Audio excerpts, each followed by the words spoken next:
नमस्कार। कल एक लड़की कॉलेज जा रही थी कर्नाटका में हिजाब पहन के, और उसके सामने कुछ हिंदू संगठन के करीब 100 लड़के जय श्री राम के नारे लगा रहे थे। वो लड़की अकेली 100 लड़कों के सामने आई और आकर के बोली अल्लाह अकबर। उसने भी नारे लगाए और चली गई अकेली ने। इस पर पाकिस्तान का पूरा मीडिया पागल हो गया, हेडलाइन बनाया सबने। और वहां के मिनिस्टर फवाद चौधरी, भगवान करे ऐसे 100 मिनिस्टर मिले उन्हें, बड़े काबिल मिनिस्टर हैं, उन्होंने एक ट्वीट किया। उन्होंने ट्वीट किया कि what's going on in Modi, India is terrifying, Indian society is declining with super speed under unstable leadership, wearing hijab is a personal choice just as any other dress, citizens must be given free choice. अल्लाह अकबर। Citizens must be given free choice और हिजाब पहनना personal choice है। ये comment एक ऐसे country के मिनिस्टर से आया जिस कंट्री में एक बच्ची स्कूल जा रही थी और उसे गोली मार दी गई थी। लड़की को नोबेल प्राइज मिला बाद में, खैर। लेकिन यहां तो किसी ने गोली नहीं मारी ना, यहां तो सिर्फ नारेबाजी हो रही थी और वो लड़के अलग नारेबाजी कर रहे थे। लड़की चुपचाप जा सकती थी, उसका राइट था चुपचाप जाना। किसी ने उसे हाथ भी नहीं लगाया। उसके 2 फुट की दूरी पे पहुंच गए थे सारे, उसे हाथ भी नहीं लगाया किसी ने।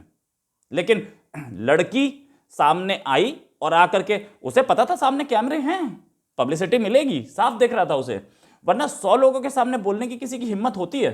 खैर, ये सब लोग पाकिस्तान को मौका देते हैं कि पाकिस्तान कैसे इंडिया की बुराई करे।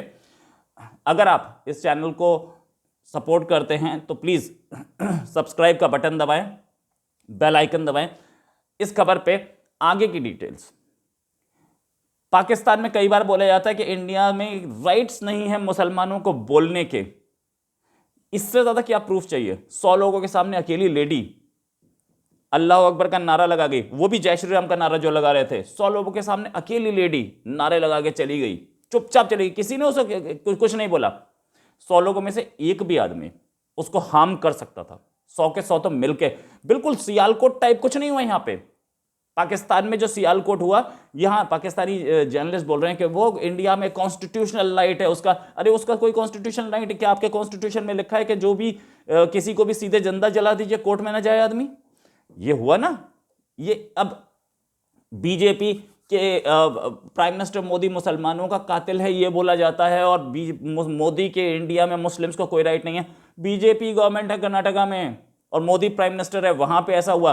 अब तक उस लड़की को एक भी थ्रेट नहीं आई है, ना इंटरनेट पे आई है, ना फोन पे आई है, कोई एफआईआर लॉन्च नहीं हुई अब तक। 24 घंटे से ऊपर हो चुके। कितना राइट है यहाँ पे मुस्लिम्स को और मुस्लिम लेडीज को, ये देख लीजिए आप। साथ में कोई पुलिस कंप्लेंट हुई कि उसने धार्मिक भावनाएं भड़काने की कोशिश की? नहीं, क्योंकि यहां पे राइट है। कुछ लोग अगर धरना प्रदर्शन कर रहे हैं तो उनका भी राइट है ना। जैसे ये अल्लाह अकबर चीख के गई, उनका भी तो राइट था। वो अपना राइट का एक्सरसाइज नहीं कर सकते? बिल्कुल कर सकते। आगे कहा जा रहा है कि मुस्लिम्स को डेमोन्स्ट्रेशन करने का राइट नहीं है। एक लेडी 100 के सामने कॉलेज के अंदर डेमोन्स्ट्रेट कर रही है, और इससे ज्यादा क्या डेमोन्स्ट्रेशन चाहिए? इससे ज्यादा भी मॉब मेंटालिटी होती है। 100 लोग मॉब होते हैं, मॉब मेंटालिटी से सब डरते हैं। क्या यहां पर उस लेडी को यह नहीं पता था कि 100 लोगों के सामने मुझे कुछ नहीं बोलना है, मुझे चले जाना है? कोई भी आदमी, कोई भी एक XYZ, मैं होता या आप होते, ऐसे 100 लोगों के सामने आप चुपचाप चले जाते, सब चले जाते। ऐसे बहुत मर्डर हुए। लेकिन उस लेडी को पता था कि मुस्लिम्स इस कंट्री में कितने सेफ है, और वो कितनी सेफ है, और उसकी फैमिली कितनी सेफ रहेगी ये काम करने के बाद। ये पाकिस्तानी जर्नलिस्ट कभी इस चीज को नहीं बोलेंगे, उल्टा प्रोजेक्शन कर रहे हैं। उनको ये दिखाना चाहिए कि नहीं देखो कितनी सेफ लेडी है, लेडी को किसी ने नहीं बोला, 100 लोगों के बीच में वो अल्लाह अकबर बोल के चली गई। ये है इंडिया के सेक्युलरिज्म, और ये है इंडिया क्या एथोस, इंडिया की ईथोस, जो इंडिया जिसमें इंडिया चलता है। और बहुत सारे अपने ही कंट्री में लोग देखा, शायद आमिर खान की वाइफ ने देखा होगा, शायद नसरुद्दीन शाह ने भी देखा होगा। अब नहीं बोलेंगे कि नहीं नहीं इंडिया में सब सेफ हैं।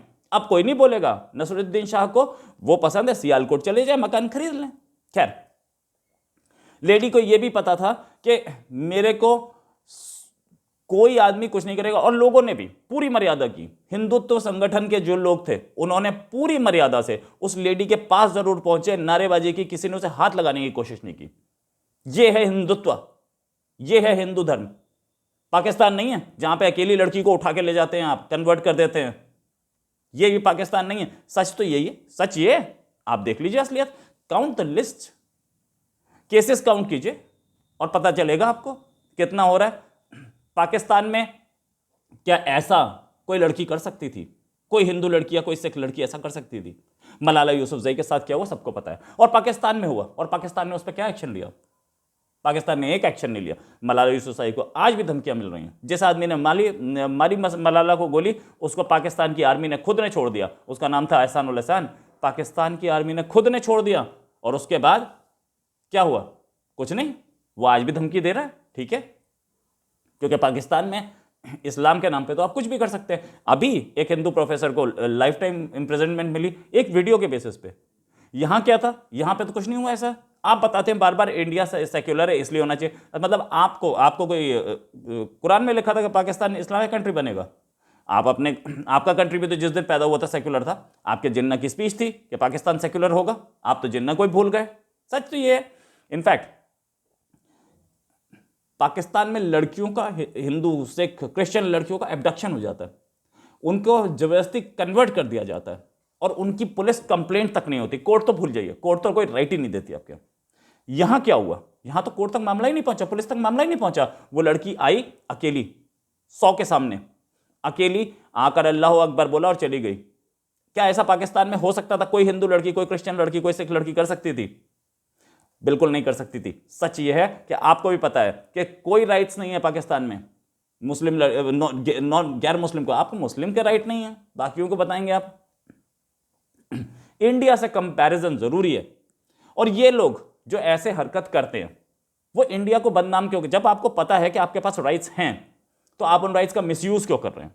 मिसयूज इसलिए हो रहा है, चाहे वो नवाज शरीफ हो, सॉरी, चाहे वो नसरुद्दीन शाह हो, चाहे ये हो, चाहे वो आमिर खान की वाइफ हो, चाहे कोई भी हो, जिनको डर लगता है। इस बार बोलना चाहिए था ना कि यस इंडिया की सेक्युलरिज्म है। नसरुद्दीन शाह एक स्टेटमेंट क्यों नहीं देते कि ये इंडिया की सेक्युलरिज्म है जिसकी वजह से, या इंडिया के अंदर सेफ है महिलाएं? हमारे farmer vice president Hamid Ansari वो भी बोल रहे थे डर लगता है। इस लेडी को डर नहीं लगा। हामिद अंसारी वाइस प्रेसिडेंट जो कि सिक्योरिटी में रहते थे और आज भी वो सिक्योरिटी में, उनको डर लगता है। ये लेडी के पास तो कोई सिक्योरिटी नहीं थी, ये 100 आदमियों के सामने चीख के चली गई, एक सिक्योरिटी वाला नहीं था इसके साथ।